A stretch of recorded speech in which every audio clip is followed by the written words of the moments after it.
नमामि धन्वन्तरिमादिदेवम्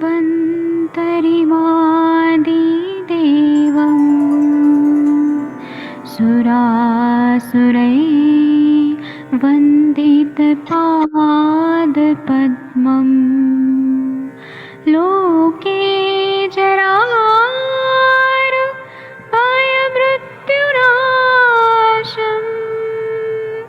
दातारमीशम् विविधौषधीनां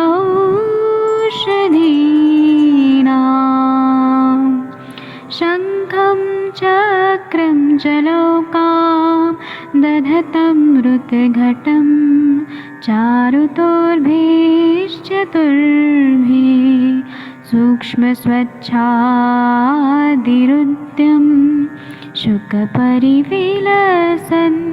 मौलिमम्भोजनेत्रम् कालाम्बोदोज्ज्वलाङ्गं कटितटविलसत् चारुपीताम्बराढ्यं वन्दे धन्वन्तरिन्तं निखिलगदमिव प्रौढदावाग्निनीलम्।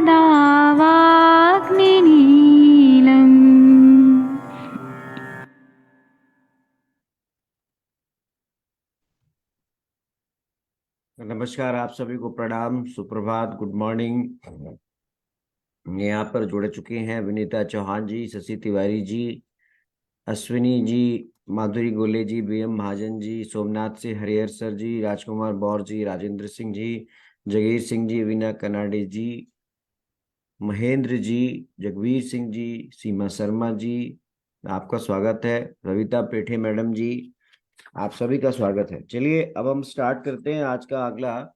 विनीता जी मैडम ने शेयर कर दिया है, देखिए। तो हमको आज पढ़ना है कौन सा सूत्र मैडम? आज हमको पढ़ना है सर ये लास्ट वाला है जो ये ददन चित्रक जी जी करवा। जी, चलिए मैं पढ़ता हूँ इसको।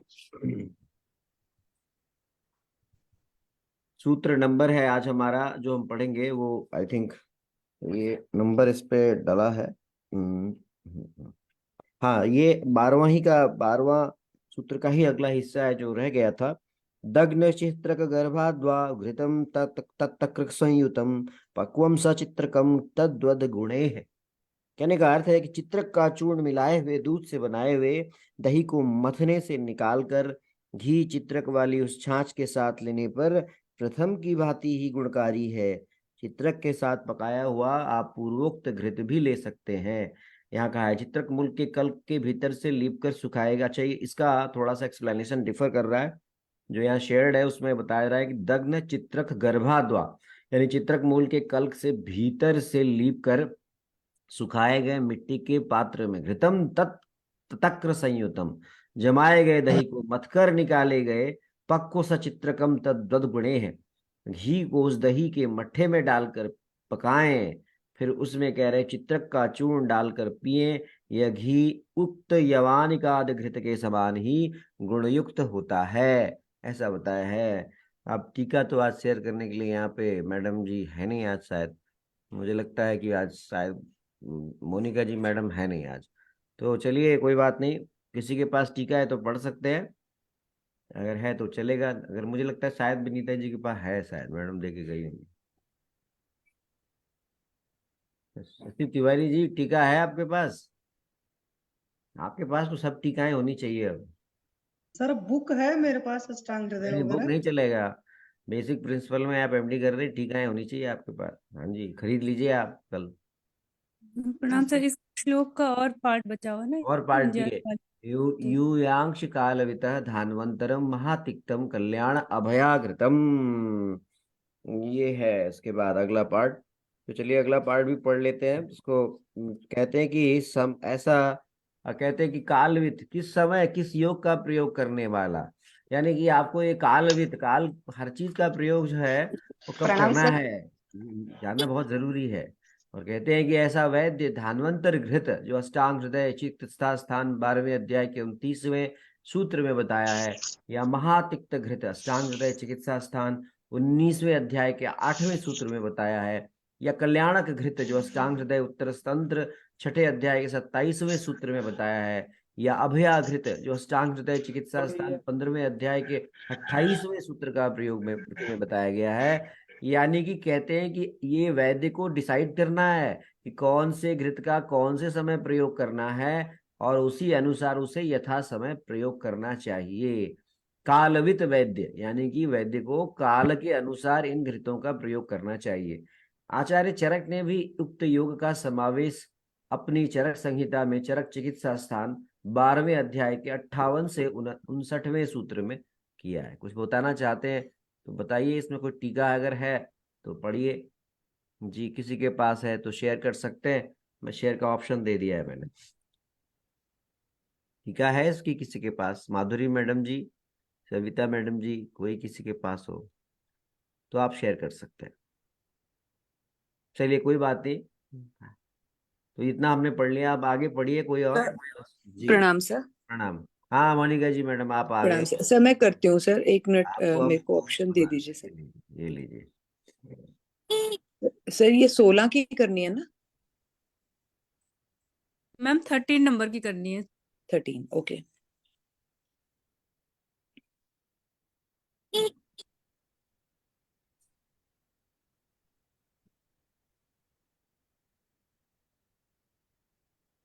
एक मिनट।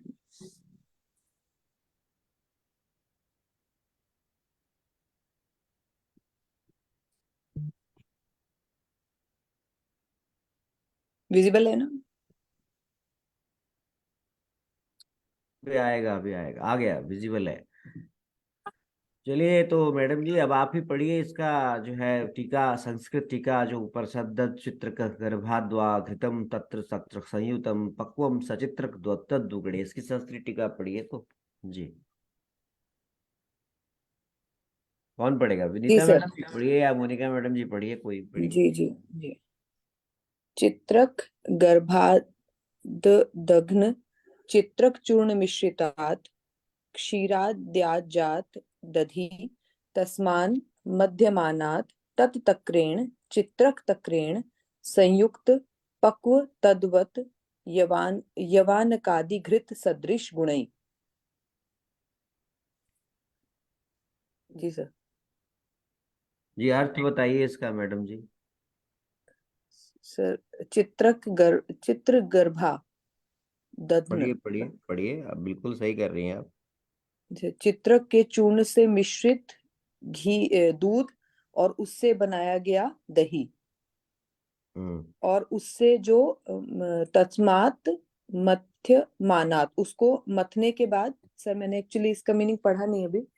कोई बात नहीं, आप पढ़िए, सही पढ़ रही है आप, ऐसा कुछ जी, नहीं है, प्रयास तो करना ही पड़ेगा ना। तत्तक्रेण जी, उस तक्र के द्वारा यानी चित्रक तक्रेण, चित्रक की तक्र के द्वारा संयुक्त पक्व तद्वत यवान कादि घृत सदृश गुणै, उसके साथ पकाया गया घी जो है वो यवानक आदि घी के सदृश ही गुण वाला होता है। ठीक तो पढ़ा आपने, इसमें बस चित्रक गर्भद अग्न जो है ना, ये थोड़ा सा यहाँ पे ये कह रहे हैं कि भाई चित्रक को एक मिट्टी का वैसे ऊपर से चारों तरफ से लेप करके उसको जो है आप थोड़ा सा उसको पका करके फिर उसको मिट्टी हटा करके फिर जो चूर्ण निकलता है उस चूर्ण की बात कर रहे हैं।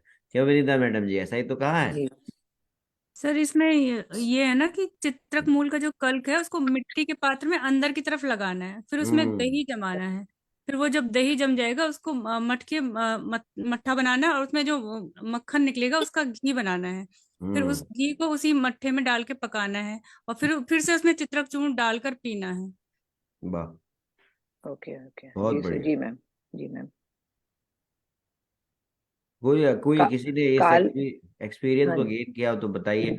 अगला 13वें सूत्र की टीका पढ़िए फिर आप जी। जी। कालवित अवस्था दोषादिवित धान्वांतर हृदय चिकित्सा स्थान अध्याय 12 श्लोक 19, महातिक्त हृदय चिकित्सा स्थान अध्याय 19 श्लोक 8, कल्याणक हृदय उत्तर स्थान अध्याय 6 श्लोक 27, अभयागृत हृदय चिकित्सा स्थान अध्याय 15 श्लोक 28 युंजात। तो उसमें बताया कि काल के अनुसार और अवस्था और दोष के अनुसार ही धान्वंतर घृत, महातिक्त घृत, महाकल्याण घृत और अभ्याघृत, जिनका ये रेफरेंस दिया है, उनका प्रयोग करना चाहिए। बहुत अच्छा पढ़ा आपने, बहुत अच्छा पढ़ा। जी। यानी काल के अनुसार आपने प्रयोग करना है, इस पर चर्चा हो चुकी थी। अब ये जो चित्रक आदि घृत का जो प्रयोग बताया है, ये सब देख रहे होंगे आप, तक्र है, चित्रक है, ये सब तो अग्निदीप्त करने वाले हैं। जितने भी यहाँ घृत बताए गए वो सभी जो है उनका प्रयोग कहीं ना कहीं सोथ में है। अगला सूत्र ये आपके सामने प्रस्तुत है, 14वां और से 15वां और 16वां। तो आप विनीता मैडम जी आप ही पढ़िए इसको। जी सर। दशमूल कषायस्य कंसे पथ्याशतं पचेत्, दत्त्वा गुडतुलां तस्मिन् लेहे दद्यात् द्विचूर्णितं, त्रिजातकं त्रिकटुकं किंचित् यत् च यवशूकजं, प्रस्थार्ध च हिमे छौद्रात् तत् निहन्त्य युष्योजितं, प्रवृद्ध शोफ ज्वर मेह गुल्म काश्मर्याम आमवात अम्लकर अम्ल रक अम्लक रक्तपित्तम वैवर्ण्य मूत्र अनिल शुक्र दोष श्वास च अरुचि प्लीहा गर गरोदरम च श्वास अरुचि गरुदरम जी, प्लीहा गर उदरम। गरुदरम च, हाँ, प्लीहा उदरम है, उदरम च। प्लीह गर उदर, ये 3 दशमूल चीजें हरित हैं इसमें दशमूल ना। द्रव्यों के प्लीह, एक आड़क पात में एक प्लीह घर और उदर 3 हाँ, चीजें प्लीहा जी। गर उदर। जी आप पढ़िए दशमूल जी। द्रव्यों के एक आड़क क्वाथ में 100 हरड़ों को 1 तुला गुड़ के साथ धीमी आंच में पकाएं। पकाते समय इसे निरंतर चलाते रहें, अन्यथा गुड़ पेंदी में लगकर जल जाएगा। अवलेह बन जाने पर दालचीनी, बड़ी इलायची, तेज पत्ता का कपड़छन चूर्ण 2 पल, सौंठ, मरीच, पीपल का चूर्ण 4 पल तथा जवाखार 1 कर्स डालकर मिला दें। अवलेह के शीतल हो जाने पर आधा प्रस्थ मधु मिला दें। सेवन विधि: 1 हरड़ तथा 2 कर्श अवलेह की मात्रा। प्रयोग: शोथ, ज्वर, प्रमेह, गुल्म, दुर्बलता, आमवात, अम्लपित्त, रक्तपित्त, विवर्णता, मूत्र दोष, वात रोग, शुक्र दोष, श्वास रोग, अरुचि, प्लीहा विकार, गर्विश तथा उदर रोग को यह नष्ट करता है।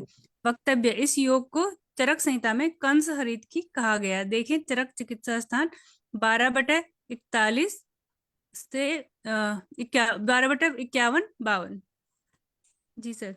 जी, कंस हरित की नाम का योग, ये बहुत पीजी में क्वेश्चंस भी आते थे, इससे आप लोगों ने पढ़ा भी होगा। बहुत ही महत्वपूर्ण योग है जो अभी पढ़ा मैडम ने। ये काफी इफेक्टिव योग है। दशमूल का क्वाथ एक आढ़क लेना है, 100 हरड़, 100 पल गुड़ मिला के पकाना है। जब ये अवलेह की भांति हो जाए तो त्रिजातक के द्रव्य, त्रिकटु और थोड़ा सा यवक्षार चूर्ण करके मिलाना है। ठंडा होने पर शहद आधा प्रस्थ मिलाना है। और इसका जो प्रयोग है वो शोथ में, ज्वर में, प्रमेह में, गुल्म में, कृशता में, आमवात में, अम्लपित्त में, रक्तपित्त में, विवर्णता में, मूत्र दोष में, वायु दोष में, शुक्र दोष में, श्वास में, अरुचि में, प्लीहा में, गर और उदर। गर का अर्थ क्या है यहाँ पे कोई बताएगा? गर विष के लिए, ऐसा है जहां तक मेरा ख्याल है, विष के लिए पॉइजन, टॉक्सिसिटी के गर्विश लिए। दूसरी विष होता है ना सर, विष के। तो ये त्रिजातक की मात्रा जो है वो अष्टांग हृदय चिकित्सा स्थान अध्याय 3 के 113वें सूत्र में भी आई है। यवक्षार को कर्ष मात्र लेने का यहाँ पे उल्लेख किया है। इस प्रकार से ये आपको इसी योग को चरक संहिता में कंस हरितकी के नाम से आया है। कंस हरितकी का संदर्भ मैं अभी पढ़ दूंगा, फिलहाल आप इसमें कुछ बताना चाहें कोई, और इसकी टीका पढ़िए, तब तक मैं चरक संहिता खोलता हूँ जी।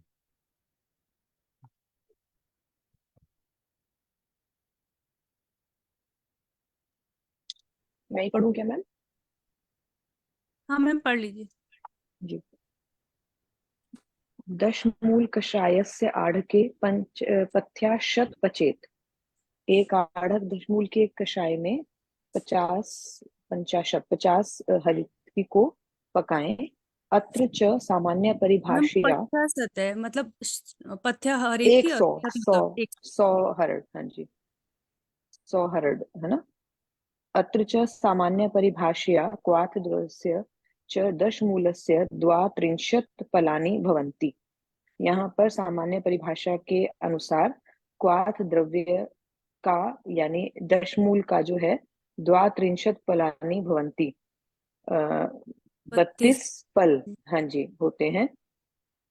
एव च तंत्रांतरे विरोध, ऐसा किसी किसी तंत्र में अन्यथा भी बताया गया है। तथा च तत्रैव कथ्यते, वैसा ही वहां पर उसका क्वाथ किया जाता है। चरक चिकित्सा स्थान अध्याय 12 श्लोक 50 में जो बताया है, द्विपंच मूलस्य तुला कषाय कसे अभया नाम च शत गुणांच। कंसे होगा मैम, कंसे द्विपंचमूल अभियान, यानी कंसे वो हाँ कंसे अभियान, हाँ जी हाँ जी। तो द्विपंचमूल यानी लघु और बृहद पंचमूल का 1 तुला कषाय है ना, और 100 हरित की और गुड़ मिलाकर उसको कषाय करना है, ऐसा चरक चिकित्सा स्थान में बताया गया है। तदेव विरोध पश्यन्तो व्याख्यामेव विधा विद्वासो विदधति, ऐसा यहाँ पर विरोध देखा गया है ना? यही मीनिंग है ना। जी मैम, दशमूलस्य जैसे अलग तुला, अलग लोग अलग अलग बताते हैं ना कितना क्वाथ और कितना वो लोगों के मिलाते अपने हैं, अलग अलग यहाँ पे मत होते हैं वही ना मैडम मत जी। है, वही यहाँ पे हम्म बताया हम्म कि तो अलग मतांतर। अलग अलग जो है एक्सपर्ट अलग अलग इसके, उनमें आपस में मतलब थोड़ा सा रहता है, इसमें विभेद रहता है, विरोध रहता है, ये कहने का अर्थ ये। जी जी।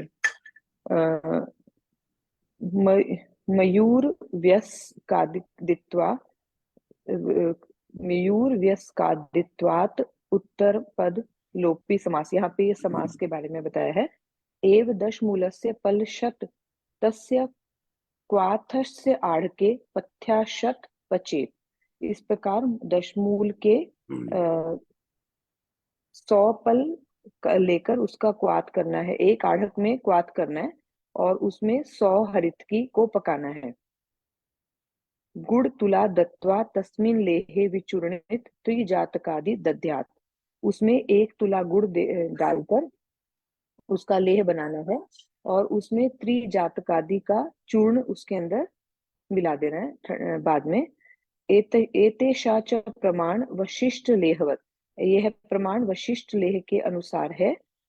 कल्पयम विशिष्ट लेहवत कल्पयम, विशिष्ट लेह में जो कल्प बताया, लेहवत कल्प जो बताया है उसके प्रमाण के अनुसार है। यवक क्षारस्य कर्ष मात्र देयम, और 1 कर्ष की मात्रा में यवक क्षार भी उसमें मिलाना है। तंत्रांतरे ही युक्तम,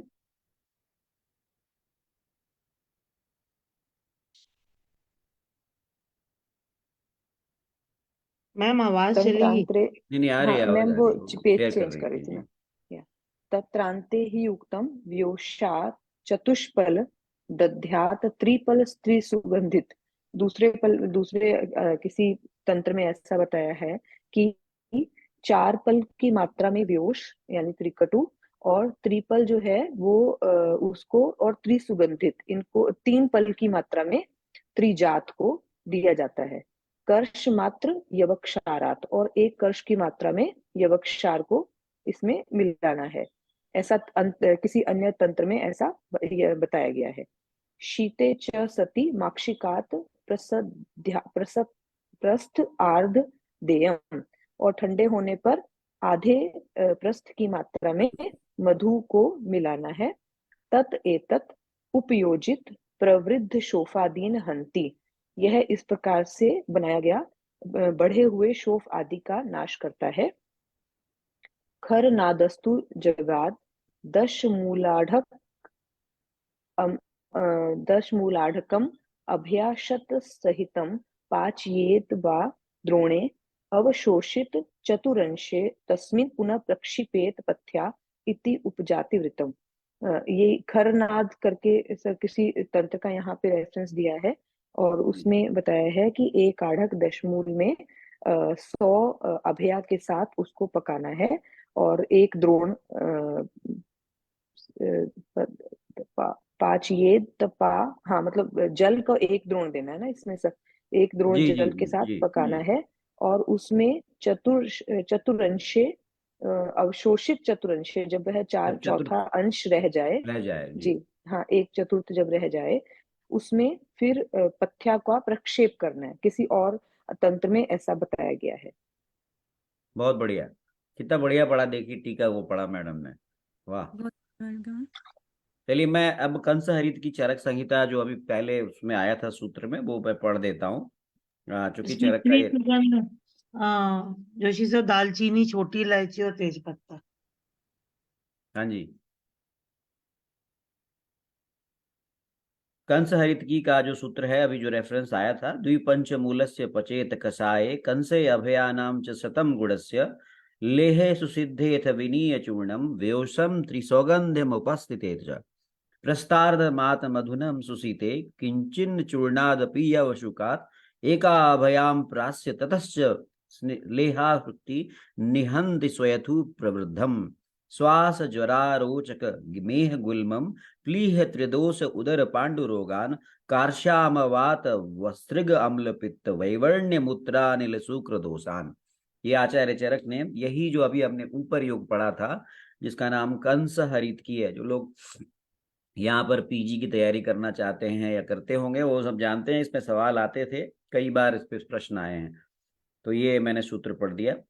अब अगला सूत्र जो है दसमूल हरितकी के पहले, ये दसमूल हरितकी वाला जो सूत्र है ना, इसी को यहाँ पे कंस हरितकी के नाम से जो है, इसी को चूंकि क्यों कंस हरितकी कहा गया है, क्योंकि यहाँ पर एक कंस जो है एकाभयाम प्रासत तस्य लेहास युक्ति निहंति स्वयति प्रवृद्धम, यहाँ पे कहा है कि आप पंचमूल जो है वो लें, दोनों पंचमूल लगभग लगभग जो है, दोनों पंचमूल का घटक आप बेल की गुदी, सोना पाठा, गंभारी की जड़, पाड़क की छाल, अरणी की छाल, सरीवन, पिठीवन, भटकटैया, बनभंटा, गोखरू, इनका इनका क्वाथ बना लें। और कहते एक कंस, यानी एक कंस को की मात को जो रखा है वो लगभग लगभग 2 आढ़क के बारे में की मात्रा कही है, और उसमें 100 बड़ी हरड़ पकाएं, और जब हरड़ पक जाए तब उसकी गुठली निकाल करके फिर उसी क्वाथ में पकाएं, और उसी में पुराना गुड़ जो है वो लगभग 100 पल, यानी कि उसको 100 पल मिलाकर आप जो है, कहते हैं कि 100 लगभग ये आएगा 400 तोला, 400 तोला के लगभग मिलाकर पकाएं। जब ये अवलेह के फॉर्म में गाढ़ा हो जाएगा तब सोंठ का चूर्ण, पीपर का चूर्ण, मरीच का चूर्ण मिला करके फिर 4 पल, तो दालचीनी का चूर्ण, छोटी इलायची का चूर्ण और तेज पत्र का चूर्ण मिला करके 2 पल उसी में मिला दें। फिर ठंडे होने पर आधा प्रस्थ मधु और 2 तोला यवक्षार का चूर्ण मिलाकर रख लें। जब इस प्रकार सिद्ध एक हरड़ को खा करके कहते हैं 1 सुक्ति 4 तोला अवलेह को चाटने से बढ़ा हुआ सोथ रोग नष्ट हो जाता है। और जो ये अवलेह है, ये श्वास, ज्वर, अरुचि, प्रमेह, गुल्म, प्लीहा रोग, त्रिदोष उदर रोग, पांडु रोग, कृष्णा, आमवात, रक्तपित्त, अम्लपित्त, विवर्णता, मूत्र विकार और शुक्र विकार को नष्ट करता है। तो यहाँ पर दसमूल का क्वाथ एक कंस लेने का आदेश है। इसके लिए दसमूल के प्रत्येक द्रव्य को अलग अलग हमको भर लेना चाहिए, इकट्ठा कर लेना चाहिए। और दसमूल को जो है वो ये जो मान प्रमाण है, इसमें आढ़क, एक आढ़क की कल चर्चा हो रही थी, कोई पूछ रहे थे, तो एक आढ़क 256 तोला होता है, और 2 आढ़क जो होता है ना वो एक कंस के बराबर होता है, 512 तोला। ये आपको मैडम जी जरा मान प्रमाण शेयर कर दीजिएगा ग्रुप में। तो एक कंस का मतलब होता है 2 आढ़क, ये बताना था जी, इसीलिए इसका नाम रखा गया, ये इसीलिए कंस हरित की कहा कंस गया है। हरित। और ये यहाँ पर अष्टांग हृदय चिकित्सा स्थान में ये दसमूल हरित की के नाम से आया है, और यही चरक चिकित्सा स्थान में यही सेम योग है, सेम यही लगभग लगभग मिलता जुलता सूत्र है, और वहाँ कंस हरित की प्रकरण के नाम से 51वें और 52वें सूत्र में ये उल्लेख आया है, आप पढ़ सकते हैं। मैंने चरक संहिता चिकित्सा स्थान 12वें अध्याय में है, और यहाँ जो हम पढ़ रहे हैं वो 17वें अध्याय में। जिनको संहिता में जो एमडी कर रहे हैं, पीएचडी कर रहे हैं, उनके लिए सभी रेफरेंसेस काम के होते हैं, और उनको ये सभी फिंगर टिप पे होने चाहिए, जहां तक मेरा ख्याल है जी। अगला, अगर इसकी टीका पढ़ दें तो, टीका पढ़ चुके क्या हम इसकी? नहीं सर, टीका अभी नहीं पढ़ दीजिए पढ़ी टीका। टीका इसकी तो। टीका टीका हो गई है मैम। टीका अभी शायद मोनिका मैडम ने पढ़ा था अभी जी जी जी, जी। 17 तो में पढ़ दी। हाँ, अच्छा, इसी में इसी अगर अगर किसी के पास ना चक्रपाणी की टीका हो अगर चरक की ना, तो मैं वहां पर उसका भी एक बता देता हूँ। चक्रपाणी ने जो है इसको चक्रदत्त नामक जो अपनी जो चक्रपाणी की टीका है चक्रदत्त में, वहां यही योग अगर आप देखते हैं तो उसको भी वहां दसमूल हरित की कहा है। और बस आचार्य चरक की जो मूल संहिता है जो हमारे पास है उसमें इसको कंस हरित की कहा है। यानी अष्टांग हृदयकार ने भी इसको दसमूल हरित की कहा है। चरक संहिता की जो चक्रपाणी टीका की गई है उसमें भी इसको दसमूल हरित की ही कहा है। तो ये ध्यान रखने की बात है जी। जोशी सर अगला सूत्र पढ़े कि, क्योंकि अभी 3 ही मिनट बाकी है। अगला सूत्र अब इसमें रहने देते हैं उसको, हम जो है फटाफट ज्यादा सूत्र नहीं करते हैं। आज बहुत सूत्र हो गए। अभी हमने आज ऊपर यहाँ से स्टार्ट किया था, ये कालवृत आप घृतों का प्रयोग करें। समराइज दे देता हूँ मैं, विभिन्न प्रकार के घृतों में से किस समय किस घृत का प्रयोग करना है। आपने यहाँ इतने सारे घृत पढ़े, धान्वंतर घृत पढ़े, महातिक्तक घृत पढ़े, कल्याणक घृत पढ़े। तो यहाँ पे कहते हैं कि आचार्य कि आप जो है वो अपने बुद्धि के अनुसार जहाँ पे जिस घृत की आपको युक्ति लगती हो उस घृत का आप प्रयोग करें। और आपको यही योगों का आप जो ऊपर पढ़ रहे हैं ये समाविष्ट जो है चरक संहिता चिकित्सा स्थान 12वें अध्याय के जो है 28वें सूत्र में किया है। दूसरा हमने अभी दसमूल हरित की प्रकरण में पढ़ा। दसमूल हरित की प्रकरण में आपने देखा कि मूल रूप से दसमूल के द्रव्य इसमें सबसे ज्यादा हैं। धीरे धीरे उनको धीमी आग में पका करके चलाया, फिर गुड़ को अवलेह सा बनाया, फिर उसमें दालचीनी, बड़ी इलायची, तेजपत्ता, इन सब का चूर्ण मिला दिया 2 पल की मात्रा में। सौंठ, मरीच, पीपल 4 पल मिलाया, यवक्षार 1 कर्स मिलाया। अवलेह ठंडा हो गया, फिर हमने उस पर आधा प्रस्त मधु मिला दिया, फिर 1 हरड़ 2 कर्स अवलेह एक साथ अगर आप प्रयोग करेंगे तो अभी अभी कंस हरित की प्रकरण में भी हमने पढ़ा था कि वो शोथ, ज्वर, प्रमेह, गुल्म, दुर्बलता, आमवात, अम्लपित्त, रक्तपित्त, विवरणता, मूत्र दोष, वात रोग, शुक्र दोष, श्वास रोग, अरुचि, प्लीह विकार, गर्विश और उदर रोग को नष्ट करता है। और इसका पिछला वाला जो सूत्र था जो अभी हमने इससे पहले पढ़ा था, वो शायद इस पेज पे नहीं दिख रहा है आपको, वो चला गया है। वो भी मैं पढ़ दोबारा उसकी भी समरी दे देता हूँ, अगर शेयर करना चाहे तो कर दीजिए, वो तो समराइज हो जाएगा हमारा। अगर शेयर हो सकता है मैडम विनीता जी।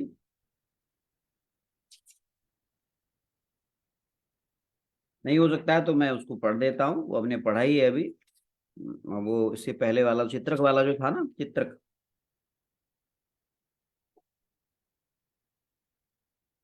विजिबल है सर? हाँ विजिबल है। तो इससे पहले जो हमने अभी पढ़ा जो है वो दग्न चित्रक गर्भाद्वा घृतम तक ततक्र संयुतम पक्वम सचित्रकम तद्व गुणे। यानी कि आपने देखा कि किस प्रकार से हमने इसको यहाँ पे बताया है आचार्य ने कि आप चित्रक मूल के कल्क से लीप करके सुखाए गए मिट्टी के पात्र में, यानी मिट्टी के पात्र में अंदर की तरफ चित्रक मूल के कल्क को लीप दीजिए और फिर उसमें दही को जमाइए और फिर जब वो दही मथ लीजिए और फिर कहते हैं कि उसी दही के मट्ठे को डाल करके पीजिए। वाह! और इस प्रकार से तो मथने के बाद उसके मक्खन, हाँ मक्खन, वही मक्खन जो है वही यहाँ वही मक्खन को मट्ठा कह दिया है, वो मक्खन ही है वो एक तरह से। दही को जब हम मथेंगे तो मक्खन ही तो निकलेगा। तो कहते हैं उसको पकाएं और फिर चित्रक चूर्ण डाल करके उसको पिएं। तो ये जो हमारा एक्चुअली ये घी के फॉर्म में ही तो आएगा ये। तो ये घी जो है वो यमानिका आदि घृत के समान गुणों वाला होता है।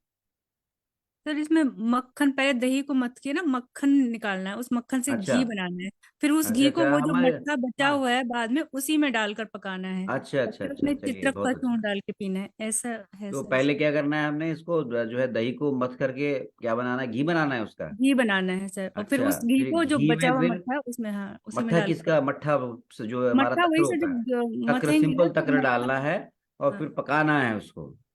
जी और सर। फिर इसको इसको चित्रक चूर्ण के को लेकर अलग से लेके पीना है। जी सर।